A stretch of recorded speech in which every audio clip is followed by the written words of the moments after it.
Ladies and gentlemen, we got, oh, there we go. That's a lot better. We got DJ's 2019 BMW 330. I just did the motor mounts on it. I'm going to apologize now. I'm using my phone to record this. I forgot my GoPro at home on the desk and didn't want to drive over an hour round trip to get it. So hopefully this comes out all right. But the motor mounts are now installed, and we have one more thing we're going to fix, and that is here in this video. That is the counterbalance seals. That is a super common problem on these 2.0 liters. So what we're going to do is we're going to get this thing all the way up in the air, and we're going to start with the driver's side one, and then we'll drop it all the way down, and we'll move to the passenger one. One's going to get done from the bottom of the car. One's going to get done from the top of the car. But let me get it all the way up in the air so I can walk under there, and I'll show you what we're looking at. Okay, so at this point, I have removed two lower covers here. It's just a series of 10 mils. You'll look around. There's like one here, one here, one here, and then they work all back. There's two pads that sit right here. They're on the ground over there. I did that while we were doing the motor mounts. But now, if we come up in here, if you look right up in there, let me grab a better flashlight to highlight it for you because it is in a tight to get to spot. All right, hopefully, ooh, golly, there is no room to work in here, is there?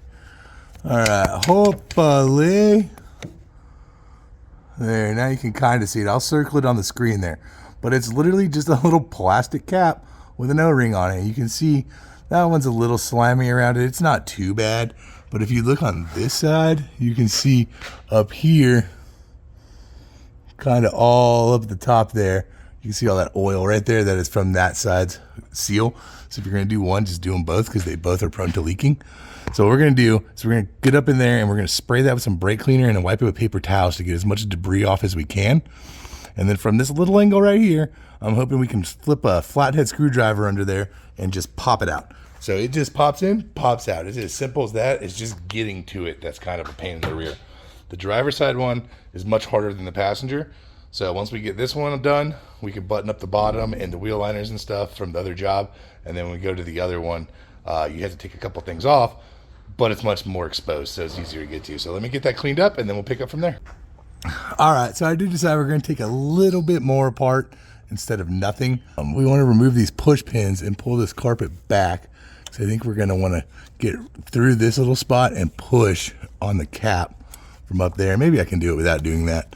But it has little spots to pry. You can see I'm starting to stick this little pick tool in it. It's got little, oh, I can rotate it. Look at that. So look, it gives you these little screwdriver spots. So I'll show you on a new one. I just rotated one to where I can get my screwdriver under it. So there's these little tabs almost right there. I don't know how well you can see it on this camera on them. Here, hopefully it's better now that it's open, but you can see like that little lip right there. They give you those little lips.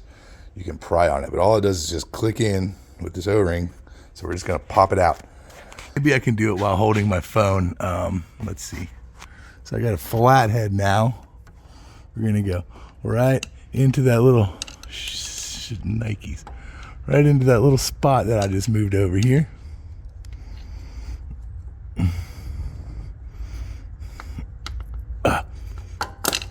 Oh, it was almost out.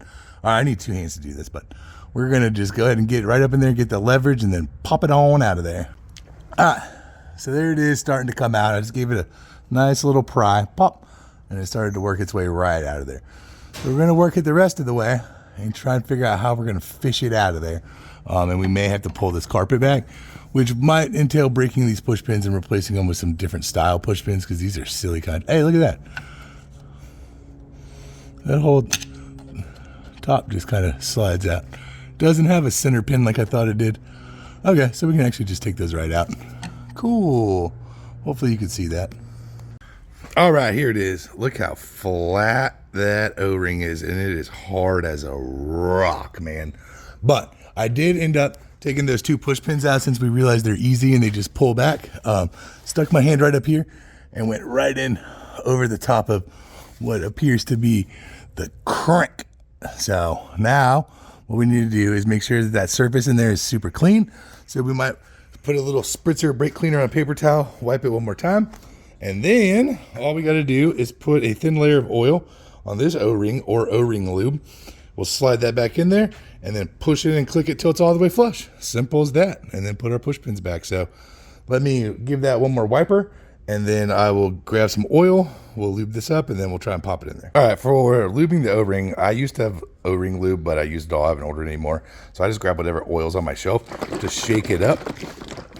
After you've shaken it, you'll have some on the lid. You can just wipe your finger in there and then start gently applying it to the O-ring. You don't need a lot, just enough to make sure it doesn't roll or get pinched when it goes in. It'll slide nice and easy. I'm gonna see if I can't record this for you. I apologize if it's not the best. Look, we're going in right there. We're kind of gonna slide it in, and then there we go. We'll get it lined up nice and straight, just like that. And now we're just pressing her in there. Just like that. Now all we gotta do is get it to click.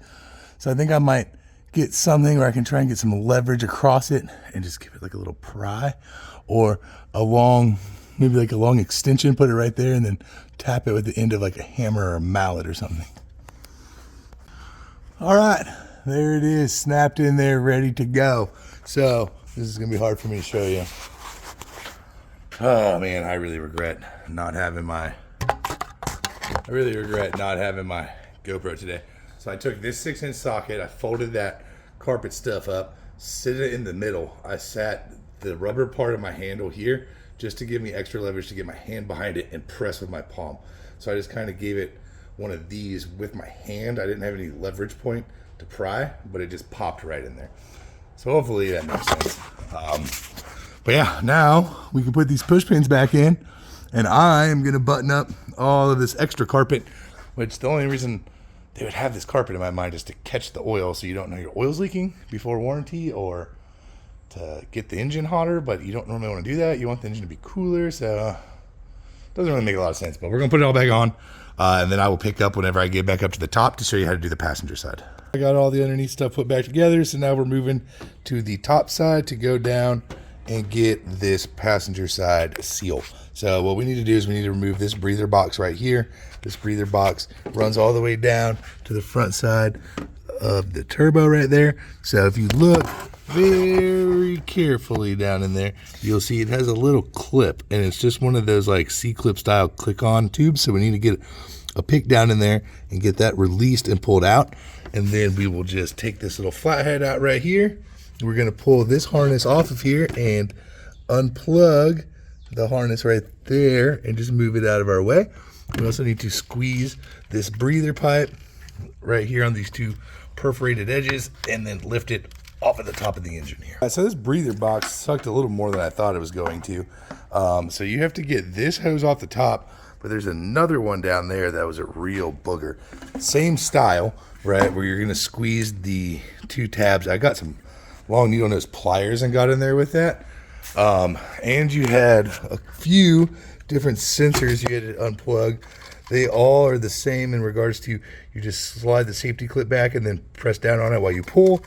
And then these little things, I just got a little push pin tool underneath it on the flat that it was on and got them to push up. But then once you get all that done, that's all you need to get out of your way. So here's the end I was talking about. I had to get needle nose pliers on that to get that off. But otherwise, it wasn't too terrible. Oh, and then this little clip, you fish it out with a pick tool. I ended up using two different picks to get it. But you just basically carefully fish it out of there. But once you have it out, you just pull it off of the turbo down there. And now you can fish it back in and click it back into its position. I'll show you how to do that before I put it on. And then you just press it and it clicks right in. So while it was very hard to get apart, everything will now be clicked together going back in. So that part will be nice. I just went ahead and put it right back in now. So you just make sure you put the ring back in like that. Now it will just slide over and click into place. All right, now to get to our seal. So shine the light down here. You'll see it is right here behind this little foil tab right there. So we can get a pry tool in there, pop that sucker off after we clean it.